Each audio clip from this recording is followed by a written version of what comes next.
Kongversation.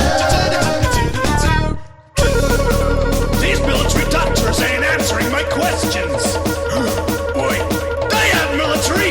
They work for Nintendo. What? Hello and welcome to the Kongversation. I'm Chad McCanna. And I'm Hyle Russell. And as we do every few months, this week we're going to spend all of our time taking listener calls from all the odds and ends that didn't make it into dedicated topic-focused shows. Right, because we are so focused, so dedicated to whatever topic we have on hand that, naturally we have no time for off-topic shenanigans. Look, Hyle, we only spent about 15 minutes last week talking about Gilligan's Island.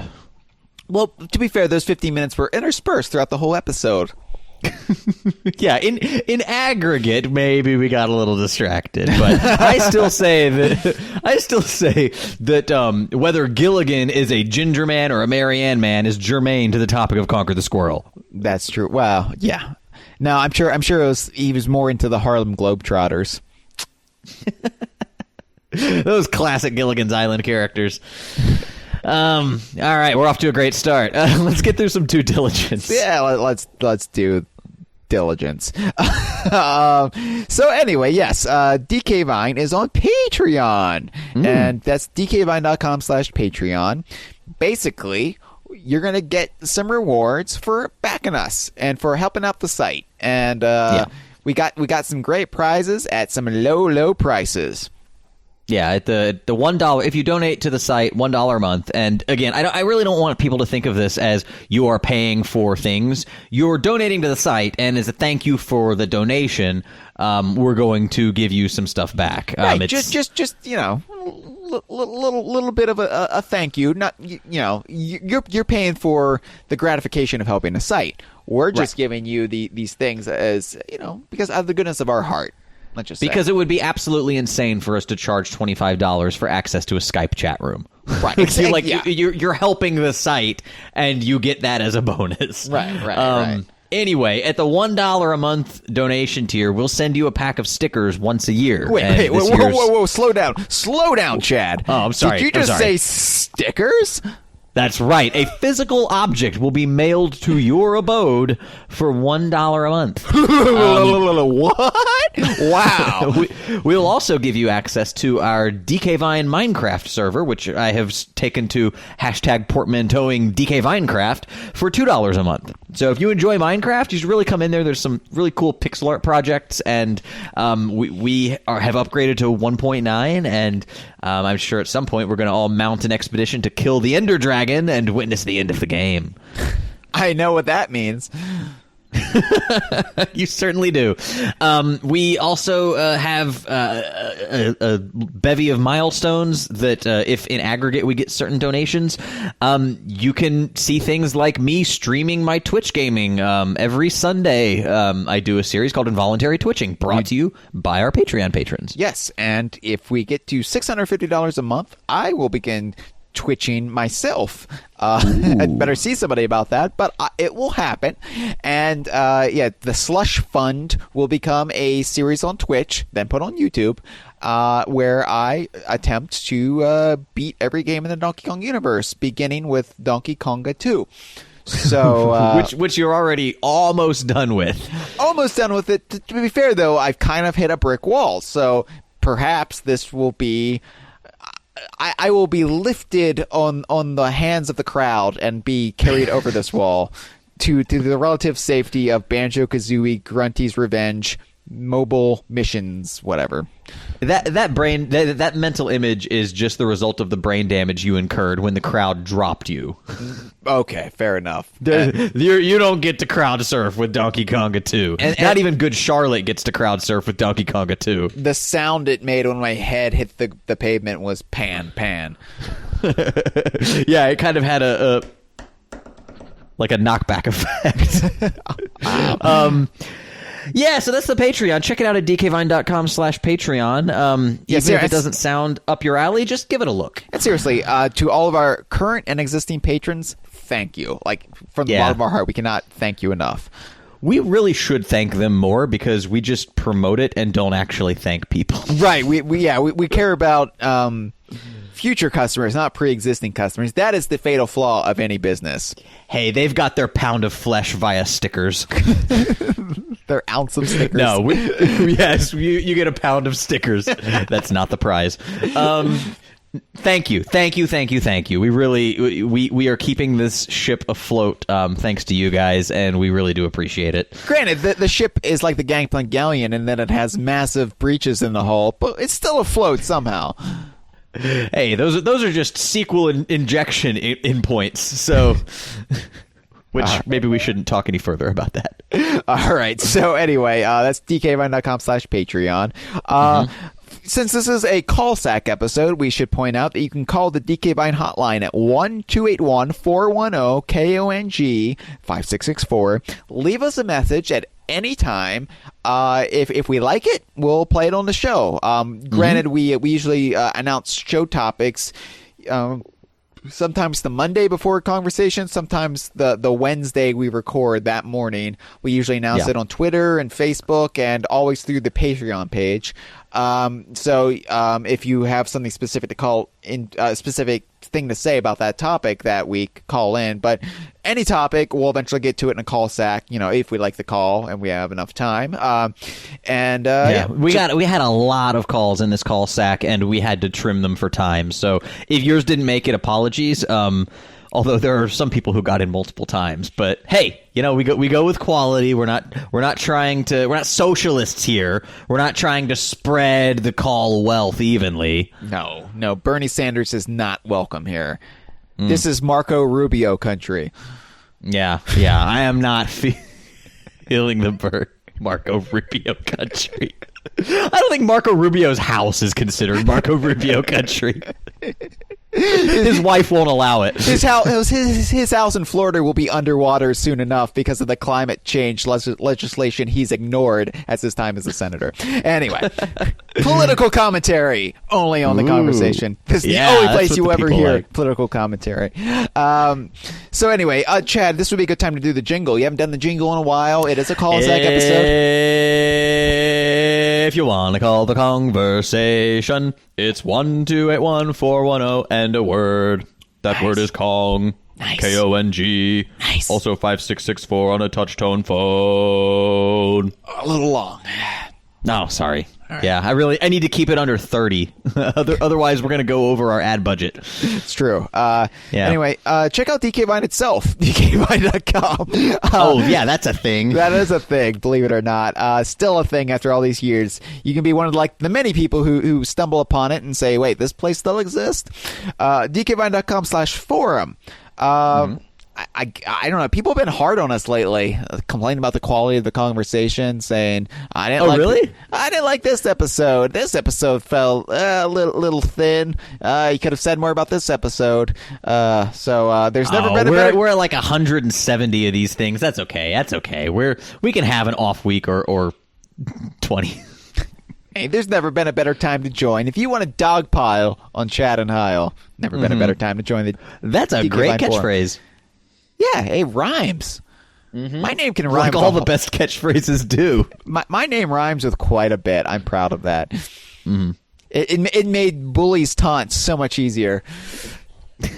Well, that's really what you need to. You need to make their lives easier because they're going to struggle when they enter the workforce. Oh. I'm sorry. Are you advocating for Big Bully? Excuse me, Senator Rubio. I'm a lobbyist on behalf of Big Bully. Donald Trump is Big Bully. Anyway. Yeah, but you know what they say about big bullies. They've got short fingers. And they talk about them incessantly at debates. Yeah.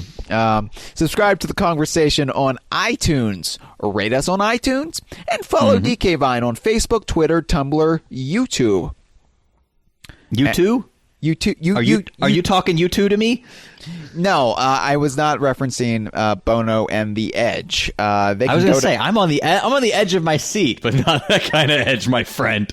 They've never done jack shit for DK Vine, so you know what? The hell with U2. Hyle, no. This is a different person here. Yeah, they can climb up my Joshua tree. So. This is a bloody Sunday in hell that Hyle throws you two under the bus. It's not a beautiful day when. Okay. So. All right. Catorce. Also, I don't know why we have to plug this, but I want to point out Rare does have an awesome contest going on right now where you can win a trip to Rare headquarters by proving to them how dedicated you are to the concept of Sea of Thieves. Oh, yeah, and that's not a promotional thing for our due diligence. That's just us being super excited about this thing. Yes, although there's no chance in hell I'm going to win it because I'm lazy, and that sounds like a lot of arts and crafts projects or like organization skills that, quite frankly, I don't have the time for. Or pizza making. Do you make pizzas? I buy the frozen ones, the DiGiorno Red Baron ones. I know for a fact that your fiance is a fan of ricotta pizzas, so maybe she can help you with a pizza pirate themed entry. Pirates? Do they eat pizza? Sure, according to the contest entry video. I know, but it's like I don't know. I don't think fast casual Italian dining really equals living the life on the high seas, But you have to elevate the pizza, Hyle. You have to make it from only ingredients that a pirate would have access to. So no citrus. So basically, like rats and grog, yeah. Rats, grog, and ground up mastheads to act as your flour. That's gonna be my entry. I'm gonna send Rare a bottle of horrid booze with a drowned rat inside of it. It's a pizza. It's never getting through customs. Yeah, that's true. and also, you're not supposed to use original IPs, and we have seen concept art of the rat from Sea of Thieves. So I think drowning it is an original take. Ooh, yeah. So it's no longer a derivative work. Right. You could technically copyright that drowned rat in a bottle of grog as your own character. For further details on Rare's contest, check out, Rare at SeaofThieves.com, their brand new website. SeaofThieves.com. It's legit now. Yeah. Oh, and they have a new Twitter handle as well, which I hope doesn't siphon too many followers from Captain Bones, but it's at Sea of Thieves. Wow. I don't know how I feel about that. That seems a little bit too corporate. I like it when it was just Captain Bones. It's more underground and raw. Yeah, so you prefer the old new Rare. Yeah, I was a fan of Sea of Thieves before it had a Twitter handle. Man, the Kongversation has gone hipster. What do you have to say about that forum? Yeah, I'm actually drinking some Pabst Blue Ribbon right now. Oh, are you? Really? God, no. Okay. I'm drinking a delicious Mountain Dew Code Red. I know we have 10 calls to get through, but Hyle, no. Okay, Code Red is certainly acceptable. I'm just glad they still make it. Diabetes. All right, well, should we dive right in and start taking calls? Please. Hi, this is Karate Joe from the forum, and I have a music-related question to ask you about Ukulele. With Grant Kirkhope and David Wise composing it. The two composers have very different styles. Like, compare the track that David Wise put up to like the 1.5 tracks that Kirkhope has put up, and they almost seem like they're completely different from completely different games. Anyways, I was wondering, what do you think? How do you think they'll approach handling the two different styles in the game? Like, I don't think it'd work out if it was just like one world was David Wise and then the next was Grant Kirkhope. It might just seem a little dissonant. But, so I was wondering what, you thought about that. So, thank you. Goodbye. Thank you, caller. Thank you, Karate Joe. Karate Joe. Yes.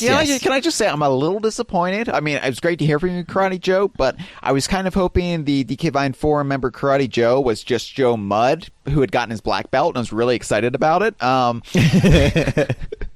Everyone's going to know about my black belt. I'll put it in my name.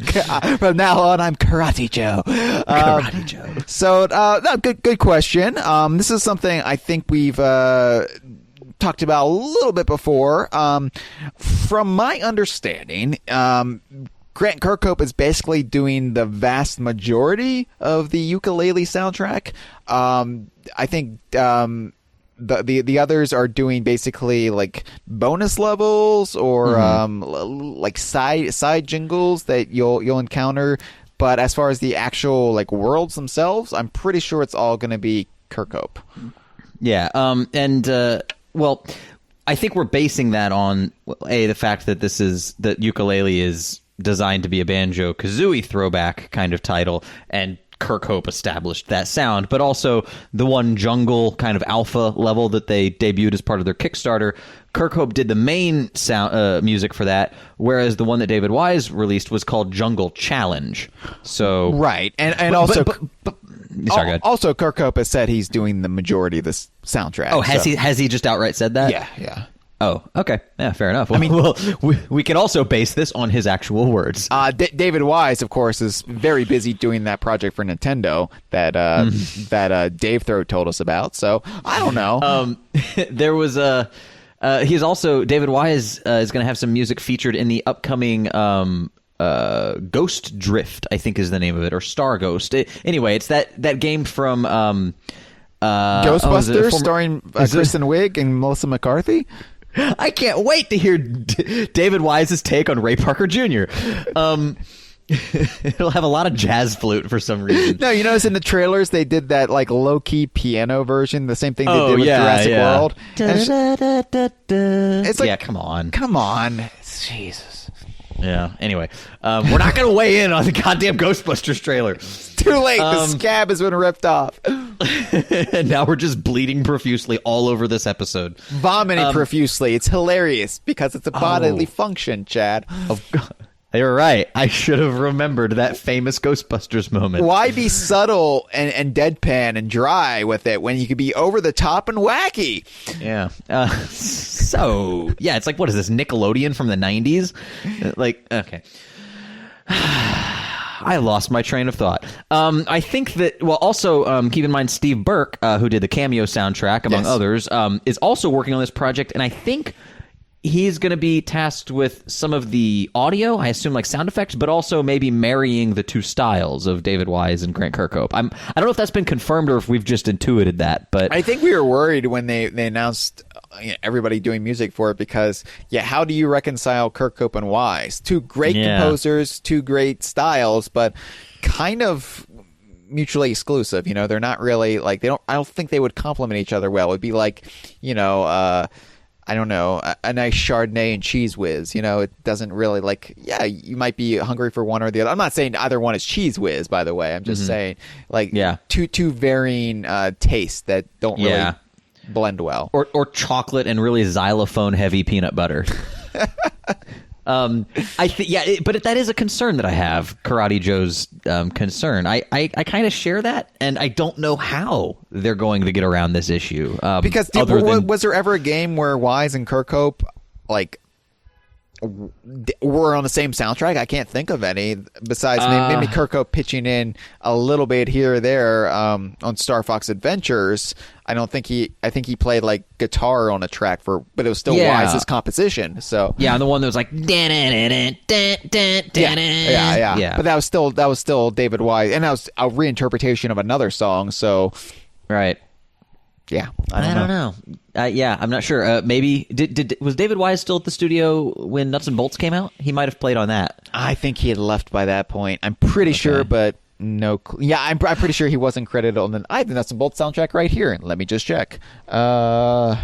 And while you're checking on that, I should also mention that on the DKC2 Overclocked Remix album, Beanland, Kirkhope, and David Wise all participated on a single track, Donkey Kong Reskewed. So they have worked together in the past, but it was Kirkhope, Beanland, and Dave Klinik. Klinik. I want to say Clinic, but Klinik. Mm-hmm. Yes. Okay. So I think the issue, though, isn't like if they were collaborating on individual tracks, it might not be so stark. But I feel like they're going off into their own separate corners and writing music, and it's somewhat clashing. But maybe that's because it's just early tracks that we've heard. Yeah, I'm sure, like, in actually the context of playing the game, it's not going to be as stark. I'm sure. it's all going to. I don't know if it's going to flow well, but I think your brain is not going to be able to really pick up the difference when you're actually invested in playing the game. At least I'm hoping. Right. Well, thank you for the call, Karate Joe. Let's take another.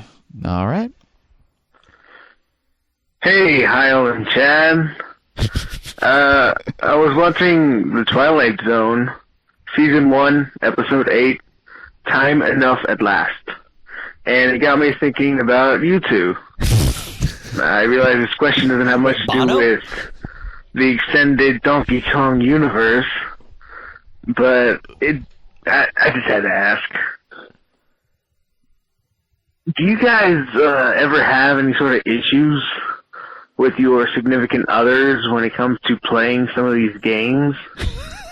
Considering that these games are marketed towards children and you two are grown men. Grown men in quotes. Goodbye. Forget it. Bye. Thank you for your call, caller. Yeah. So I guess he was talking about the episode where the guy can read for all eternity and he breaks his glasses? Oh, I don't know. I thought maybe there was an episode of The Twilight Zone where a guy played games made for children and his significant other was worried. He's like, what's with all this Goldilocks stuff? Imagine a world, if you will, where grown men play games for children on their iPads.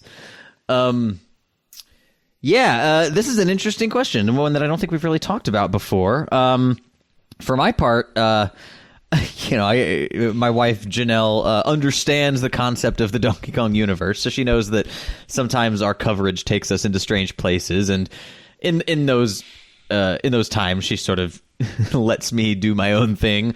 But I'm fortunate enough that she's also a gamer herself. She doesn't take it to such an obsessive completionist's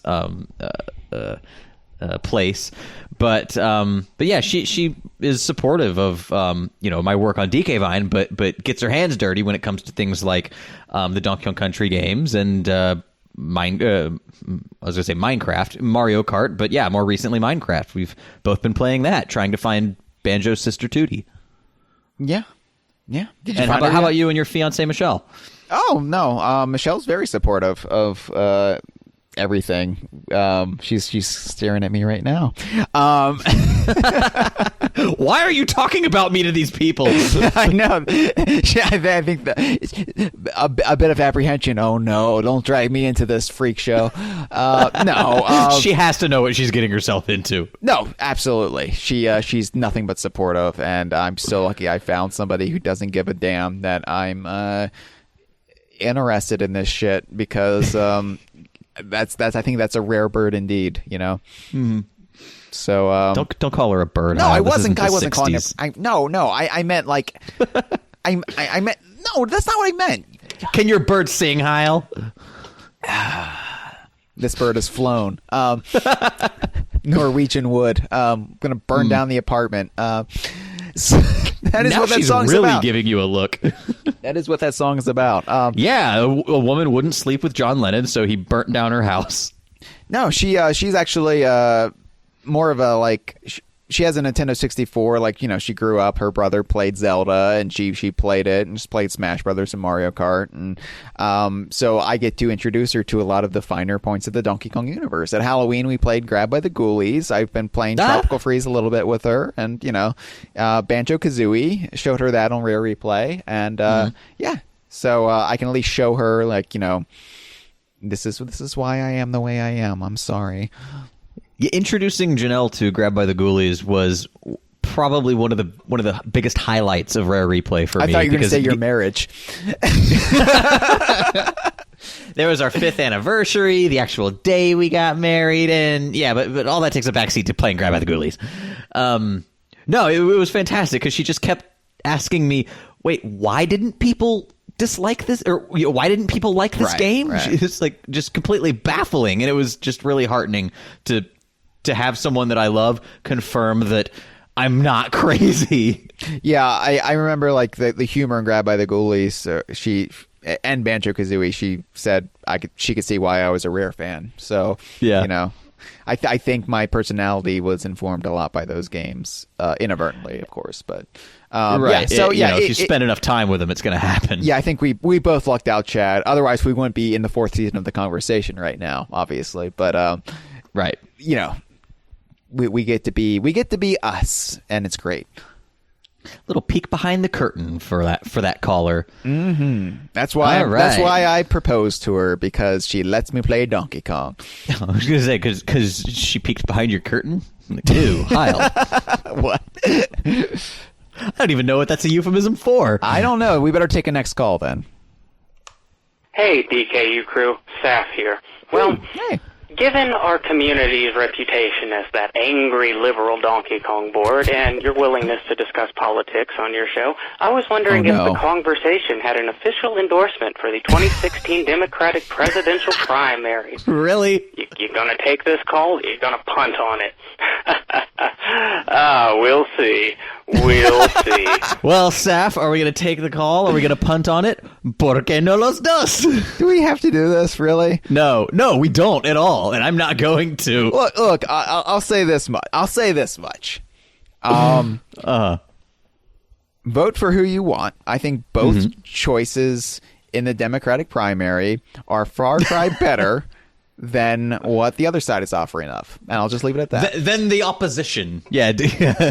I love when they always refer to the other side like they're like Voldemort. Like, we can't say the name Trump. My distinguished opponent. Like, shut up. Just say his name. And look, okay, I'll go this much, because we have conservative listeners too. I don't want to exclude them. You can believe what you want. You can have your own values and worldview, but you've also got to take into consideration that the person who should be holding this office should have a certain level of decorum and temperament, that as the face of our country. Mm-hmm. And yeah, I would agree with all of your carefully parsed sentiment that you just made. Yeah, because okay, like maybe we've had a president who whipped it out a couple times, but he never talked about it unless he was under deposition. Mm-hmm. So I'm saying, like, Bill Clinton never. Bill Clinton keeps sex where it belongs, in the Oval Office, under the desk, where it belongs. I don't know. It doesn't matter. Saf, yes, we're gonna punt on this one because it's not really the place for that kind of stuff. It's such a carnival. It's such a freak show this year, and. It is every year, though. I mean, it is such this year, but it always is. Okay, this. There's been escalation year after year, and this is finally, I think, the point where we're gonna have to take a serious look at the whole process and be like, okay, this is clearly not working. Let's everybody realign just a bit. See you in 4 years. Kind of wish there was a nolo contendere option on that on the ballot, but if you're gonna be speaking words like that, you're gonna find your ass back on the bus to Mexico. I don't know if I'm gonna even be able to vote. Yeah. Thanks for trying to make the show controversial, Saf. Appreciate it. Mm-hmm. Yeah, all we're gonna do is make stupid voices. Hey, baby. Look, that was a very classy call, but we're not going to descend to that level of discourse. I'll talk about anything up to and including my massive schlong, Trump 2016. Oh, I thought that was John Kasich for a second. All right, another call. Hey, Hyle. Hey, Chad. This is Alistair. Hey! And I'm sorry. I'm actually calling you back. There's something up there. Who's that up there? Oh, no. Oh, God, no.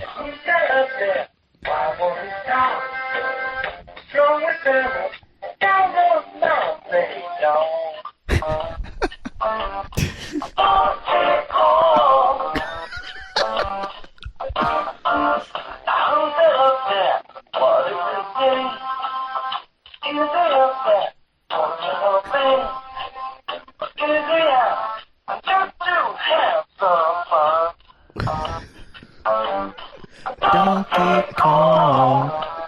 Hyle, are you talking gorilla or Godzilla? I got my head in my hands right now.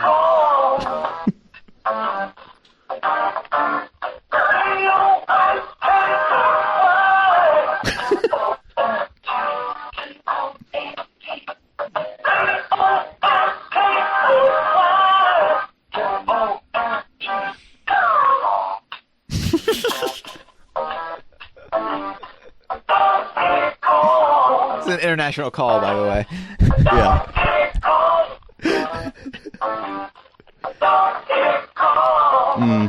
This is enough time for him to check whether the Coriolis effect is happening in his toilet.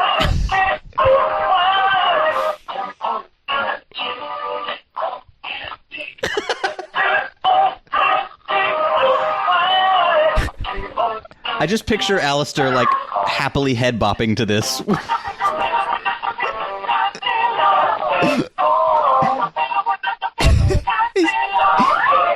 Because he has to hold his phone up for this, right? So yeah, his arm must be getting tired at this point. Okay, love you. Bye. All right, for the last time, Alistair, we're not going to get into politics on this show. Nice try. Yeah. Are we talking Gorilla or Godzilla? I'm not going to say. I don't want to take a stand on Gorilla v. Godzilla. All right, next caller. Pleasure as always, Alistair. Hey, this is Karate Joe from the forum. Hey! And I have a question to you, sort of about the future of the DKU. What I'm wondering is, what do you wonder about the future of the DKU? And what I mean by that is, if you could ask yourself,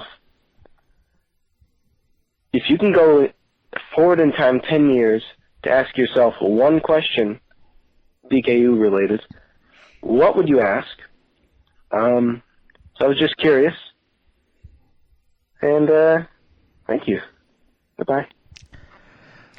Ooh, wow. Okay. So for the record, I can't ask my future self about lotto numbers or as hot stock tips. Because right. you do know, and I don't even think if in the future there is a bookie who take bets on video game sales figures, I think we need to disqualify that as well. Because you do know I own 3 shares of Nintendo stock, right?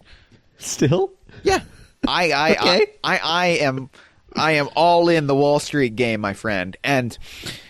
Should I ask my future self 10 years from now, should I buy a 4th share of Nintendo stock? Hyle, I don't know. That's kind of high rolling. Do you really think that you're going to be able to afford a 4th share of Nintendo stock? Yeah, I don't really want to become Michael Douglas from Wall Street. That's right. What with a throat cancer and all. Hey, Michelle. All right.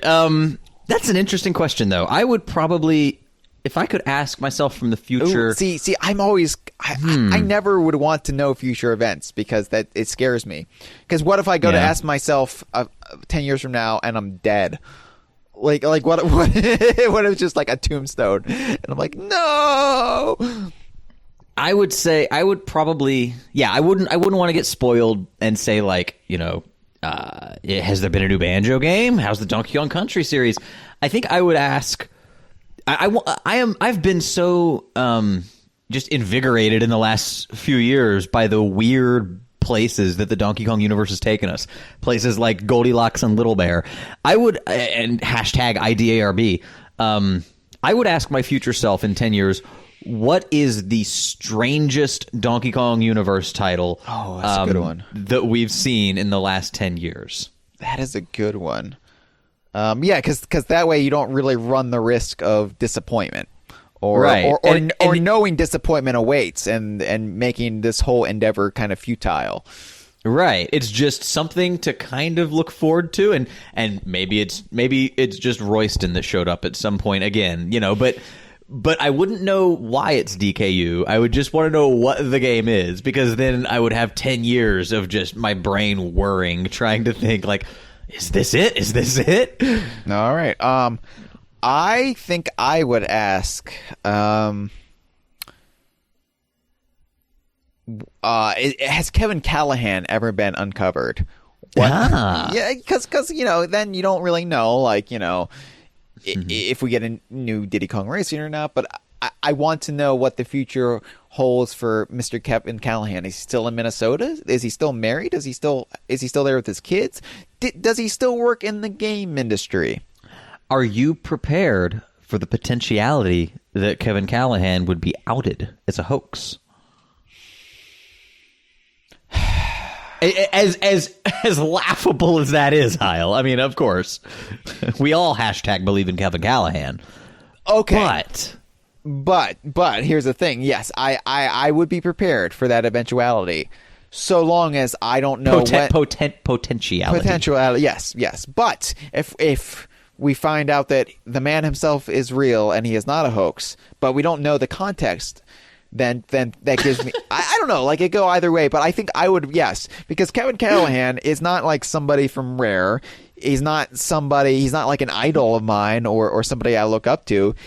Or somebody I'm a personal fan of. He's a ridiculous figure. And so therefore I would feel safe about asking about his future because I don't really care either way, to be perfectly frank. Okay, so you would really just be asking, is Kevin Callahan a real human being who has a wife and kids? You wouldn't be asking about Diddy Kong Racing Wii U. No, but I would want to know, like, has he updated his blog in the last 10 years? Has he been?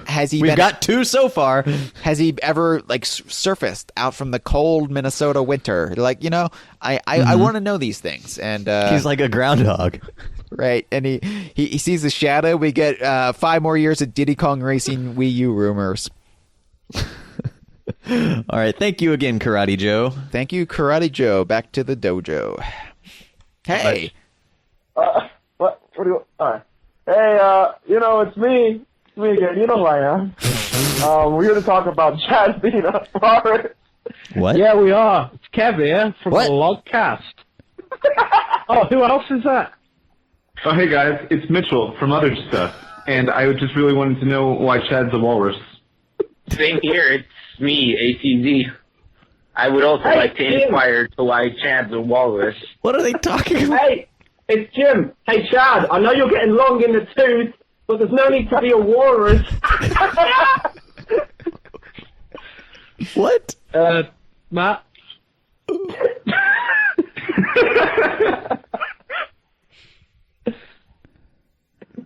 What? It's still going. No, Matt too. He really wants to know why you're a walrus. Matt, wrap it up. Say something about ducks.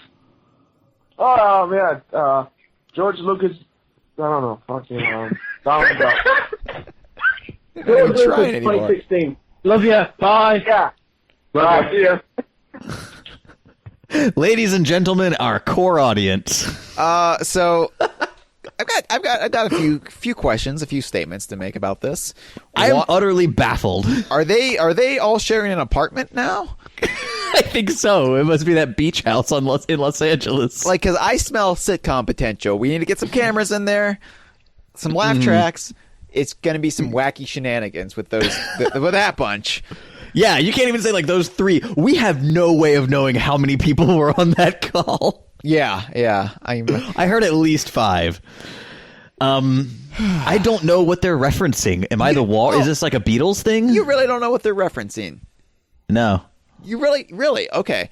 You haven't seen the thread on the DK Vine forum about you being a walrus. I don't go to the DK Vine forum. No, right. Actually, I haven't. I don't. Is it in CRD? Yes. Completely relevant. Okay, yes. Yeah, I haven't been there in a while. Okay, well, I only look at like the top couple threads, and I don't know. Gotcha. Okay, well, it's nice to know. Nice of you to prove to the world how little you are involved in the forum we constantly plug.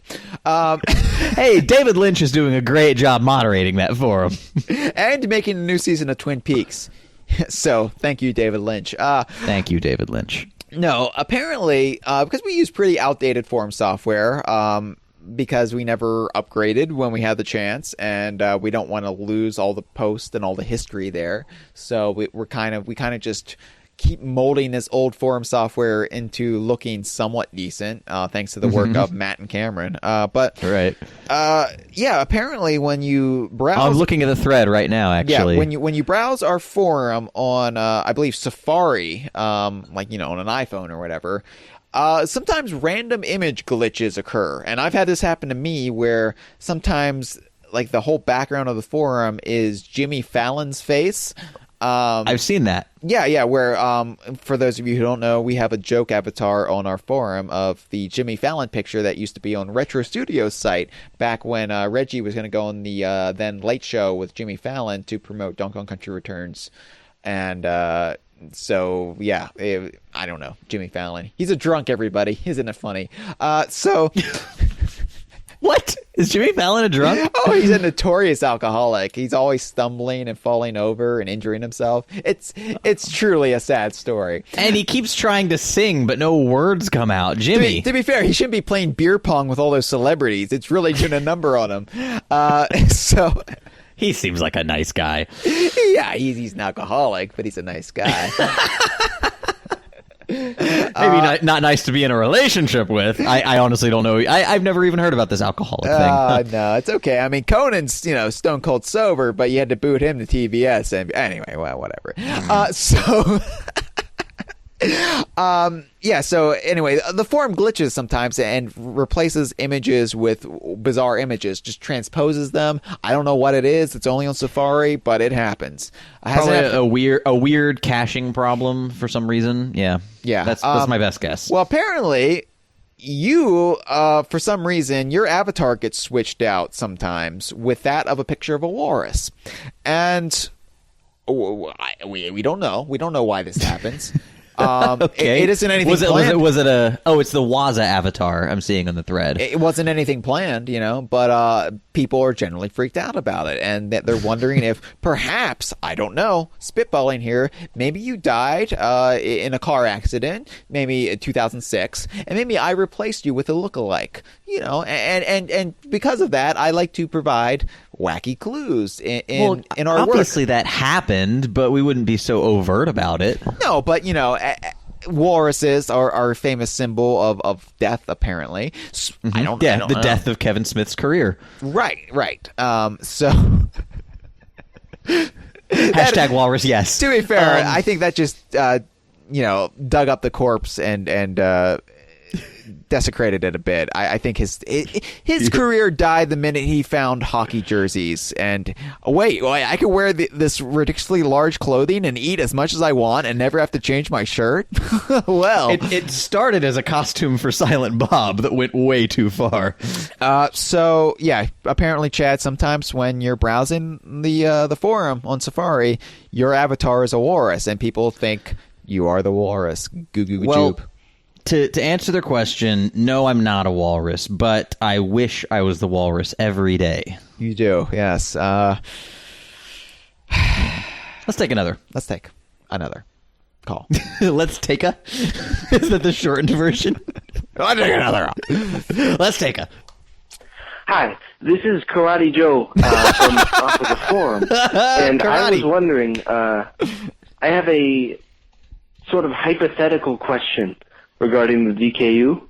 I asked this on the forum maybe a little while ago now, depending on when you play this. But so you guys have the fishing chaps, part of the DKU. That's for things that branch off of rare games that are more minor. Like, so we don't have a Viva Pinata and Mr. Pants and all the other crazy stuff. All each get their own subforum. So those all branch off of rare games. So what I was wondering is if Nintendo introduced a new IP, and if this included like a Donkey Kong character as a cameo, making it DKU, would that fall in the Fish and Chap subforum, or would this game be considered a Donkey Kong game, or would it be a cameo game? Which category would it fall under? My example was, let's say Nintendo makes a game about birds and Squawk shows up in it. Or Perry, but they never do that. So yeah, would that game, would it be a Fish and Chaps game? Would you rename the Fish and Chaps, thing, or just make it a cameo game? That would be pretty simple. So, thanks. See ya. Okay. Karate Joe. Thank you. Yes, thank you, Karate Joe. Can I say, first of all, though, for his fourth call, I hope Karate Joe is played by Hilary Swank. It's about time, much like the Ghostbusters. Secondly, good question. And that's actually Hyle, I think we're going to answer it the same way, but I'm curious. The question that I want to pose to you is, what's the closest? What is the closest precedent to his question in the Donkey Kong universe? God, I don't know, because we've never had this precedent. I mean, you're making some noises here. I guess I'm getting aroused, but I also have an answer. I mean, the thing is, like, Nintendo is a lot more something with their IPs than Rare is. Rare is more eager to use the minor and obscure and reference that, whereas Nintendo, they pull a Ringo. They can't be bothered. Like, Swanky Kong can't see the light of day these days. It's basically just, if they're in Smash Brothers, we'll reference them. But otherwise, they're going to have to fight tooth and nail to even get a spot in a game. And so I can't see a situation, really, a Royston-esque situation cropping up in Nintendo. But I have thought about this, naturally. Let me get to what you're going to say, and then I'll circle back around. Okay. Well, first off, do you have an answer to his question? What forum would it go in? I think we'd have to create a new forum. Really? I'm pretty sure. I think it would go in Cameo, in the Cameo section. Well, depends. Explain your rationale. Okay, so I'm seeing the closest example I can think of, and mind you, in the way that we define the Donkey Kong universe, which follows characters that have been created in core Donkey Kong universe games. Yes. Donkey Kong shares equal footing with the likes of Squawks or Perry. So I think that Donkey Kong appearing in a pre-existing series as a weird kind of one-off cameo could be extrapolated to a situation where a less popular or less prominent character did the same thing. So in my mind, the thing that immediately leapt up was Punch-Out on the Wii. Okay, which is a revival, and Donkey Kong just showed up kind of randomly as a supporting character, and we consider that a cameo title. Yes, but it's a revival, but it's also like the third or fourth Punch-Out game in the series. Mm-hmm. And it's referencing an old urban legend that Donkey Kong would appear in the old Punch-Out. Then the NES era Donkey Kong, young cranky, but then maybe I misinterpreted the question. Then he was basically saying if they made a game like Nintendo Birds or something, or Pigeon Heroes, and Squawks appeared in it, would we then consider that a new DKU series, and what forum would it land under? So, okay. If it was a brand new thing, I got you. Yes. Okay. And I think the closest analog we've had to that, contentiously, is Smash Brothers, because that technically was a new series, but it's a bit harder to parse out because it is a multi-franchise crossover, so it's kind of nebulous ground. And we're not following the Fire Emblem series thanks to Roy's inclusion in Smash Brothers Melee. Right. That's why we have rules. The Waluigi clause. Well, yes, and cameo game rules. It makes sense, people. It just makes sense. But and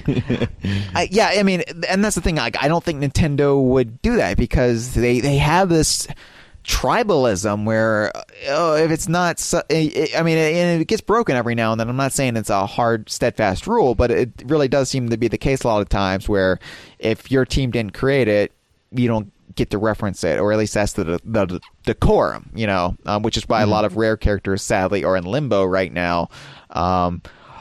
There's rumors about why that happened with Retro, why they weren't able to use the full array of Donkey Kong supporting characters or enemies. The current, I guess, conventional wisdom is that it was Miyamoto and Ken Tanabe who put their collective foot down, but I don't know how much of that is just the internet making up a narrative. The rumor has it that Michael Kelbau and Tanabe had a full-on sword fight. They whipped out their katanas and dueled over the exclusion of Kremlings in Tropical Freeze. And one of them lost an eye, and that's why Tanabe no longer works with Retro. Oh, okay. See, you learned something new in the conversation. I just made that up, but it sounds cool. Oh, okay, yeah. Well, maybe at next E3 you'll witness another sword fight. Given how you spent your time at the massive trough of a urinal, yeah. Good lord. Yeah. Yeah, so I don't know. Like, I think this is we're getting a lot of weird cases lately where we have to re-examine the Donkey Kong universe because this new stuff is cropping up all the time that we're ill-equipped to deal with because having not foreseen this back in 1999. A lot of stuff like DLC, how that translates, the nature of toys to life figures. I think that I don't know. I feel like the basic rules of our Donkey Kong universe, or what canonizes a game for coverage on DK Vine. That's what I mean when I say the Donkey Kong universe. Yes. They can still hold true with new situations. We just need to figure out how to define new entities. Oh, no, absolutely. What is DLC? What is a toy to life? I'm not saying change our fundamental laws. I'm saying, yes, we have to reinterpret them for a modern age, much like the Supreme Court has to do on a routine basis. Rest in peace, Scalia. What is an assault weapon, really? I mean, right here, the founders clearly intended. But, yeah, I don't know. Like, I think, again, is it a multi-franchise crossover? Because then it puts it into Smash Brothers territory. Is it a brand new series? Then, yeah, Squawks appearing in it would seem to signify that it was its own DKU franchise. The only question is, where do we put it in Fish and Chaps? Or is that exclusively... We've kind of classified that kind of the Banjo-Kazooie spinoffs, and I think... we would have to call it Fish and Flaps. I don't know, or does Nintendo get their own wing of Fish and Chaps? I mean, categorization wise, that really holds little bearing on DKU law. It's just kind of a way to keep the form neat.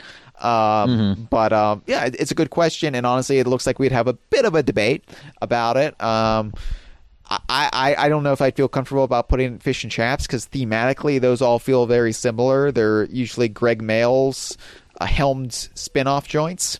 Not spin-offs in the traditional sense, but they reference things in the Nor Banjo joints in the traditional sense. Wow. I meant in the Spike Leach sense. And yeah, so, Ghoulies, Viva Pinata, and now Sea of Thieves, they've all got that connective Greg Malesian tissue. And, of course, they all harken back to the Banjo series in one way or another. So, I don't know. Of course, Mr. Pants is also in there, and that has nothing to do with anything. So, Yeah, Greg Mayles did not helm Mr. Pants in any way. I like to think he was the model for Mr. Pants. I like to imagine he much like Chris Marlowe was the inspiration for the Great Mighty Pooh based on a legendary bowel movement he made. I would like to think that Greg Mayles once liked to trot around the barn in his red briefs. Just doing Egyptian head dances and saying groovy, which is why he's in such good shape now, because it was a humiliating experience having him turned into a stick figure man on the Rare website, hence why he's now buff and in shape. Yeah, you'll hear more about this in our upcoming YouTube series, Rare True Twycross Stories. Yes. Can we take the next call now? Please. Hey, it's me, Momechi. About time. Solo Momechi. I'm sorry, but Hyle, Russell, this is for you. This is a call for you. I'm sorry. Oh. For those who don't know, in the inner circle, Hyle Russell has been playing Pokemon Blue nonstop. Red. He's been just... Hyle Russell has just been running through the grass patch in Palatown, leveling up his war turtle, I believe. And that's all he's been doing for the past few days. You don't go to work? Not all I've been doing. And I have to say, you're so despondent about this. Why aren't you playing Donkey Kong 2 instead? Why aren't you doing anything now? Why aren't you doing what you're supposed to do? Play Donkey Kong 2. In years, you have to beat this game. I'm serious. I'm not even joking. This is a call it's a serious issue. This is an intervention. And, yeah. Hyle, what's making you do this? You're not even actually playing Pokemon. You're just grinding in front of Palatown. What? Come on. Come on. By grinding, he means something else. Oh, by the way, that Nintendo Direct was so good. We got Rhythm Heaven. It's so awesome. And then, 2 days later, DuckTales reboot announced with Donald Duck in it. Woo! Okay, I'm gonna go now. But seriously, quit playing Pokemon and get back to Donkey Kong too. Well, Hyle Russell. Laying down the law here. Oh my gosh. Okay. Oh yes. man, So, we love you, Hyle, but you have a problem in Pallet Town. okay. So yes, this is something that the inner circle is quite familiar with at this point. For those of you who do not belong to such the exclusive club, that $25 waste of money. Yeah, Nintendo recently, for the first time, put the original Pokemon Red, Blue, and Yellow on the Virtual Console. So I had been playing Red a little bit, reliving childhood memories. Because I'm a Donkey Kong guy, but yeah, I got into that whole Pokemon mania a little bit, not to any serious extent, but I definitely played it. I've related my stories here on the conversation before about how I would try to level up all my Pokemon to level 100, obsessively so. How much of a fan of Missy No I am, and I consider him to be a legit character. But I really would have loved for Missing No to have showed up as an assist trophy that just glitches the screen in Smash Brothers. It's such a good idea. I mean, we should be making Smash Brothers, not the Sakurai chap. All Donkey Kong all the time. No, we would be legit about it. 5 characters at the most. Right. I think we'd be fair. We would be fair and balanced. So... Anyway, so yeah, I've been reliving childhood memories, and usually, when I'm doing other stuff, I'll have the game going, or when I just need to blow off some steam. But apparently, Mamechi has a problem. One, that I'm not playing Donkey Kong 2, and to be fair, I am allowed to do other things with my life. I think that you gave up those other things when you started doing a Patreon, Hyle. Okay, we haven't reached that milestone yet, Chad. No, just in general, you're beholden to Mamechi. That I am, but only as far as conversing about ducks in the inner circle, which happens. It happens every day, people. Hey, he's a fan through and through. All right, the man wears his fandom on his sleeve, and I think we can all respect that. You think we live our gimmicks? No, man. Mamechi goes all in. So he's like an Andy Kaufman of ducks at this point. That he is, and I'm sure he's going to fake his own death at some point to only come back later with Walt Disney's frozen head. Is that what Tony Clifton was supposed to be? Where was I? Yes. So yeah, Mamechi's a little upset that I am not actually playing the game per se. Basically, I've gotten my Squirtle, and I have been walking around in the grass above Pallet Town, leveling him up, grinding, as you say in RPG parlance. And I got him at level 31. And the thing is, I haven't actually gotten anywhere else in the game. I haven't even gotten my Pokédex yet. I am literally, I got the Squirtle and I went to the grass right above Pallet Town, and there I've stayed. So, Hyle, if you mean to catch all the other Pokemon, how are you going to do that without just instantly killing them? Some of the weaker ones, like level 2 Rattatas, you can capture in a Pokeball without weakening them. It's just a crapshoot. So are you going to, like, the level 2s and 3s, those ones? Yeah. So then would you use your Rattatas and I assume your Weedles and your Caterpies to fight the rest of the Pokemon? Or are you just going to continue, like how do you, or would you just grind on them until you get level 100 Butterfree? First of all, that is not legal to grind on them. They have to be, in certain states, they have to be above a certain weight. Okay. Or there's under. a level and a weight limit. Yes. Two, I think what I would do is capture a Rattata and use that to capture a Pidgey, and then level up the Rattata to Eradicate and to level 100. Okay. But I guess while you're doing that, you can use your lower level Rattata or your lower level Pidgey to weaken and capture more Pokemon without just outright killing them with your OP Wartortle. Right. I mean, I'm going to level up everybody to level 100.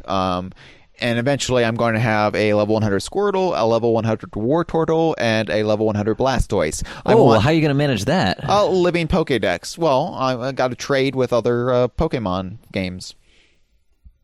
Okay. Well, are you going to get a subscription to the Pokemon Bank and just start depositing them all once you get them to level 100? I don't honestly know how invested I am in this notion. It's been a fun few days reliving my childhood OCD into a fully fledged adult psychosis. But it's fun right now. I could have told you that just by looking at DK Vine. It's a diversion. It's a good way to blow off steam. We'll see if it holds up. But I'm having a great time. And as I was explaining to the other night, we had a DK Vine staff call, and I was explaining to Cameron and Matt. I think part of the appeal of this is just the absurdity of it. It's like performance art, and I don't really want to move on with the game until I have a level 100 Blastoise, just to annoy people. Like Jeff, I think he was like having a panic attack when I was describing to him what I was doing, because it's so contrary to the way he plays the game, to the way anybody plays the game. Oh, Jeff Onan? Yeah, he was having a conniption. It looked like it looked like your play style made him deeply uncomfortable. But to be fair, it's like the people who have to collect everything in a world before they move on. They gave me the Squirtle. I now have to level them up to level 100 before I can move on, right? Hey, if that's what it means to be a fan, can you imagine if there was a Pokemon fan that had to slush fund their series in this way? I was thinking it would be hilarious to Twitch all this, just to make people miserable in the experience. It's like Alistair Craig's favorite kind of performance art, where you're just annoying people, but you're persistent about it.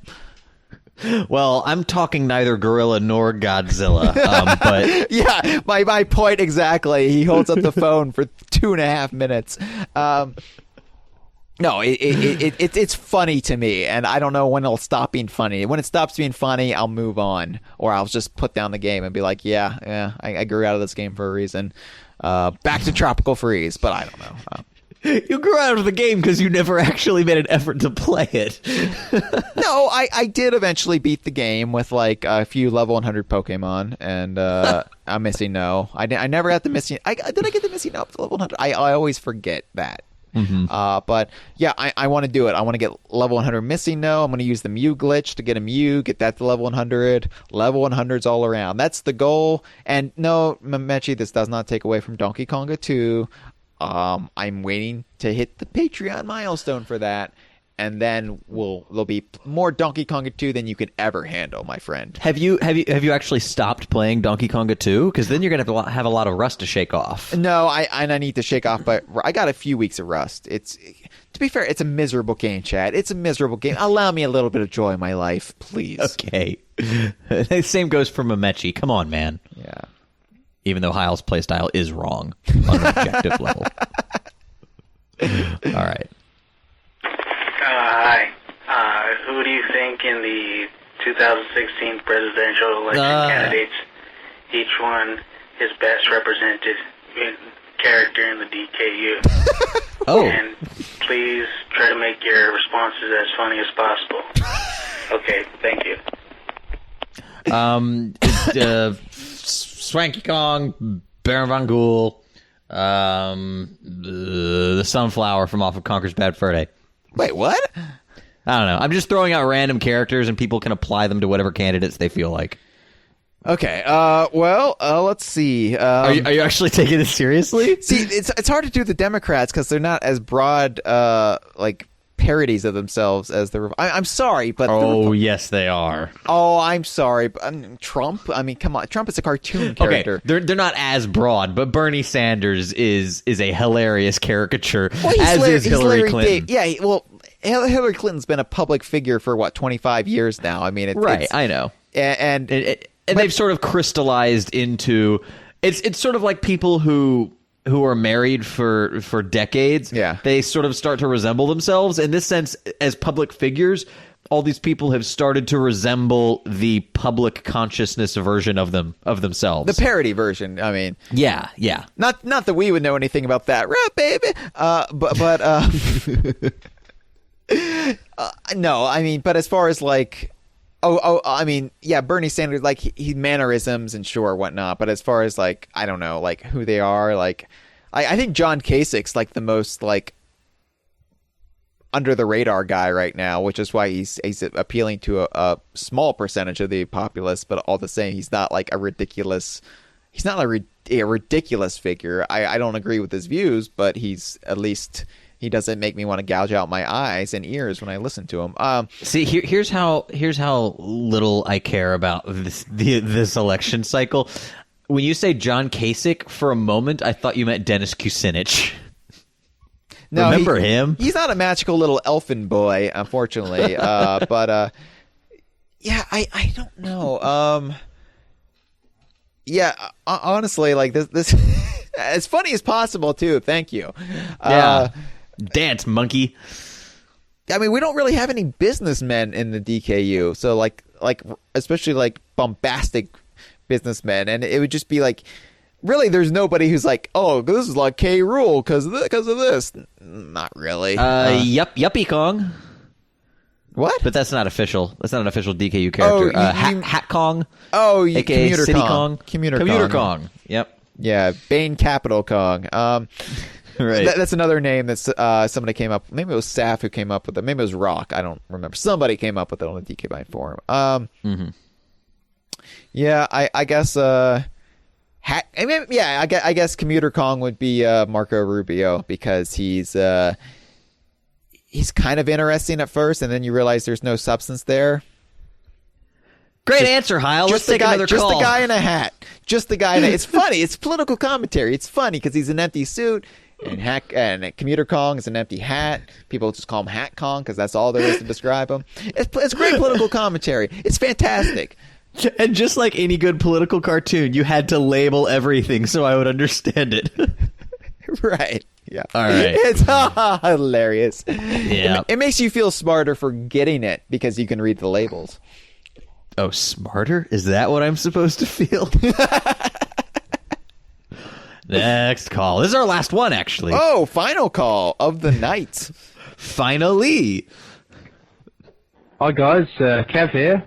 Yay! Yay! Yay! It's Mitchell. Oh, it's another one of these. Another one of these. Yay. Mitch is here also. Oh, yeah. Yay! That's Jim. Yeah, I'm Jim. Hello. Yay! We just want to ask you guys a quick question, and What's the quickest question? Yeah. So recently, Lionhead Studios has Microsoft has recently canceled Fable Legends and is looking to disband Lionhead Studios. So that's right. Our question was, do you think this could possibly affect Rare at any time in the future? Do you guys think that it is now perhaps possible that at some point Rare could be like liquidated by Microsoft at any point? Alternatively, do you believe that there's a possibility that Rare could become the new shepherd of the Fable series? Oh yeah, that'd be great. See, what's worrying me is that such a well-thought-of studio with such a valuable IP under its belt can just go like that. No speculation, no build-up, just a flick of the whip. And yeah, it's kind of like what happened to Hanna-Barbera. That's when they liquidated to Cartoon Network Studios, basically. Oh, we got Seth MacFarlane out of that. What the duck said. Yeah. All we're left with now is Flintstone's WWE SmackDown. Yeah. Yeah. So do you guys have any other points about Lionhead, or should we allow these fine gentlemen to continue? Don't patronize me. Carry on with the show. Good luck. Thanks for taking our call, guys. See you later. Thanks, Mr. and Mrs. DK Vine. Mwah. Let's see the Flintstones. Is this what they do now? Is this gonna be a reoccurring thing now, where they just send one Omni call? And it's not that they're asking multiple they're not benefiting from this new format of question at all. They're just muddling the question. Are we responsible for this? Like, uniting these people in friendship. Yes, these are our. This is like our 8-headed chicken coming home to roost. It's a hydra. Yeah. Yeah. Okay, so a few weeks ago, unfortunately, Lionhead Studios did close its doors. And I certainly don't want us to take any sort of tasteless approach to this, because we're talking about people who lost their jobs. We wouldn't want to be tasteless here on the Conversation. Not when it affects actual people. No, absolutely not. And that's why I'm reluctant to discuss this. We can talk about it, but it's these are real people. It's easy to forget that. It sucks. It sucks for them, and I'm not familiar with the situation, and nor do we have any inside knowledge of the situation. So it's not anything we really have. We don't have data to base any speculation on. This is really a down way to end the episode too. Thanks, guys. I would say that like to Kev's question, or I think it was Kev. I don't know. You guys have confused me now. Could Microsoft liquidate Rare one day? Sure, they own Rare. That's could always happen. Been a possibility, but I think you've got to put some things into perspective. Even if we don't have the details, here's the thing: you can say from the outside looking in, but Lionhead was such a respected studio. They had Fable. Well, we don't know the details. We don't know why the studio itself was shuttered. It could be management issues. It could be any. I don't know. It could be this. Could be that. But I think people are getting a little bit silly when they try to compare Lionhead to Rare, just by virtue of them both being UK studios owned by Microsoft. I think. Well, they are kind of analogous. They're studios with a big history of high-profile IPs that, they are based in the UK and they're first-party Microsoft. I mean, there's more than a few similarities, so I can understand where that comes from. But the subcutaneous, the more subtle history is where I think the divergences happen. And you also have to consider the fact that Rare is in the middle of what's so far been a very successful campaign to relaunch their studio. And I don't think that they're at any immediate risk of that effort being undermined, because here's my problem with this. Yeah. I don't want to talk up Rare, because I feel like talking up Rare is going to, by just virtue of comparison, be shit talking Lionhead, or what did Lionhead do wrong that Rare did so right? Which it might have been nothing. Exactly. We don't know, and I don't think anybody knows. I haven't seen any actual news reports about why they shut down the studio. Have you?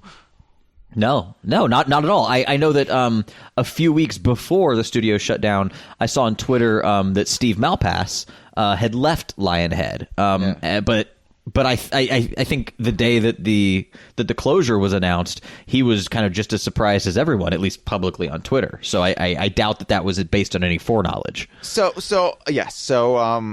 What I'll say is that you've got to look at people just assume that like Rare under Microsoft has been a failure, and quite honestly, if you actually look at it, it really hasn't. It might seem that way to a lot of the old Nintendo loyalists or people expecting a certain kind of game, but you've got to realize how versatile Rare's been for Microsoft. Right. They're the ones who created the Xbox avatars. They're the ones who gave them huge selling Kinect games. Say what you will about Kinect Sports, they sold numbers in their first two iterations. It wasn't until the kind of collapse of the whole Kinect concept when the Xbox One launched that the series fumbled and Rare realigned. But and I don't think it's too crazy to draw a line between Rare being trusted with Kinect and delivering on that trust, and then having the opportunity to do something like Sea of Thieves and Rare Replay. Absolutely, and they've proven they can pretty much handle what you give them.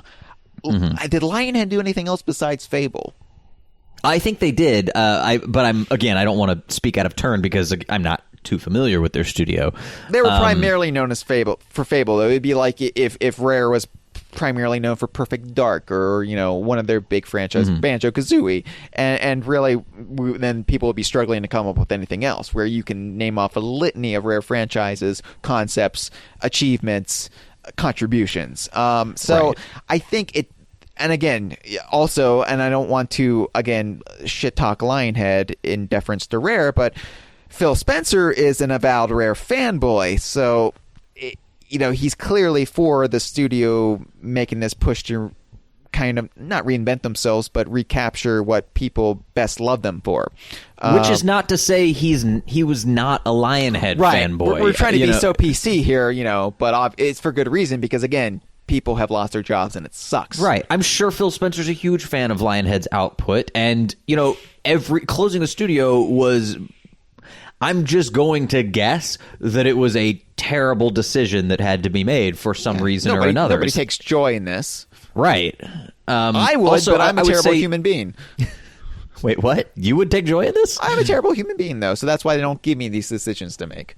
No, you're not taking joy in this. Don't. No, but I think the one effect that it might have on Rare is that there's now a huge influx of extremely talented AAA video game developers in the UK, and Rare is hiring. Rare is hiring, yeah. So it might actually work out for a lot of people involved. But yeah, I wouldn't worry about Rare, guys. Honestly, I think I think Sea of Thieves is going to be a success. I think it's going to pull in good numbers, and I think people. What I'm hoping is people are going to be excited about it that aren't pre-existing Rare fans. I think there's going to be it's hopefully going to catch the eye of a lot of Xbox One players who wouldn't be buying Rare Replay or whatever. And not just Xbox One players, mind you. I'll remind you that it'll be on Windows 10 as well. And I saw there was an event over the weekend, when this episode goes up, like 2 weekends ago, and I saw some tweets coming out of Microsoft about how a big thing they're pushing right now is online connectivity between games that are cross-platform between Xbox One and Windows 10. So I don't know that Sea of Thieves has been confirmed for this, but that would be really awesome if they find a fair way, given the different control schemes, to allow PC gamers to jump in the exact same games as those of us with Xboxes. So that'd be great. That would be great. Yeah. So that's going to potentially widen to an even broader audience, the PC master race. Because there's a lot of DK Viners who do not have Xbox Ones but have PCs. So it would be great if we could all play together. But that's not to say that Rare's fate is now determined by how successful Sea of Thieves is. That's a complete misnomer too. I'm just saying that Rare has a lot of good things, going its way right now. And I just don't see the situations comparable. Not that we know what the situation is. Right. It's again. There's literally no way to know. You can't end every episode saying that, Chad. It doesn't work that way. So cool your jets, DK Vine Beach House crew. It's gonna be okay. That's Hyle's new catchphrase. Cool your jets, Daddy-O. This has been a File 2 production. Que rico. Did you really have to end it there? Yep. It was a sacrifice that the island demanded. Jeez. Did you really? I mean, we were just talking in circles at that point. Yeah, I know, but I like to end on some hilarious quip. That was hilarious. Cool your jets, Daddy-O. Cool your jets, Daddy-O. Is that going to be Hyle Russell. Is that going to be a T-shirt we're offering now?